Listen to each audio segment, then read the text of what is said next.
no. It's a code red! Code red, baby! The new Cheaper by the Dozen remake, while it doesn't hold up as the original, as some do, it still gives you this fun, family-fold entertainment that you can just slap on the TV and you can do something on your phone or do your work, whatever. Wake up, Ella, or this video goes on your Instagram. It's something you don't really need to hate, okay? It's not that bad. While the remake does have a lot of issues, it's like two films into one, Cheaper by the Dozen mixed with Yours, Mine, and Ours and then crammed into one film. We turned our two families into one. As much as that is a bad thing, it's still a fun, entertaining film. Is it good as the originals? No, definitely not. Which originals am I talking about? You know, the one before it from the early 2000s. I say this because there's abundance of old versions of these films, just like how there's an old version of That Dark Cat. I really feel like there were a few extra children in there. I didn't recognize some of them. Like I said, some of the characters in this movie, some are good, some are interesting, I guess. This movie does do exactly what modern films does. It just introduces things like TikTok, Fortnite dances. You're not even doing it right. You have to clap the back of the hands and then throw.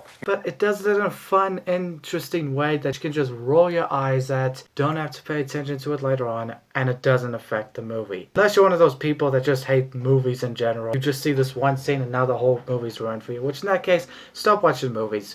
At all, just stop. Like I said, there are some problems, like the fact that it isn't really a dozen kids, like the name suggests. 10 kids. Wait, you have 10 kids? The one kid comes in and it's just like, I think a cousin, if I remember correctly, comes in and then just decides to visit for a little while, but he is part of the family. Like the dad's trying to make like a sauce that you can use for breakfast, dinner, and lunch. The acting is cringy at some points, and some scenes you're just like, No, please, not that. like there's this one scene where this kid goes from being normal to being emo because he likes this one emo girl. He wants to impress her, which he does.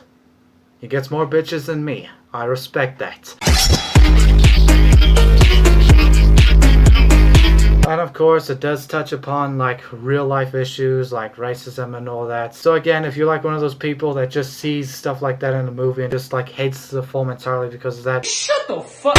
I will give this movie, you know what, let's give it another 7 out of 10. I would give it a 6, but there are some fun moments in this movie. You can have a laugh here, you can cringe here. It's a Disney remake of an old property. What are you expecting? I just realized we're not smarter than you. Thank you all so much for watching, and I'll see you guys next time. Have a good one.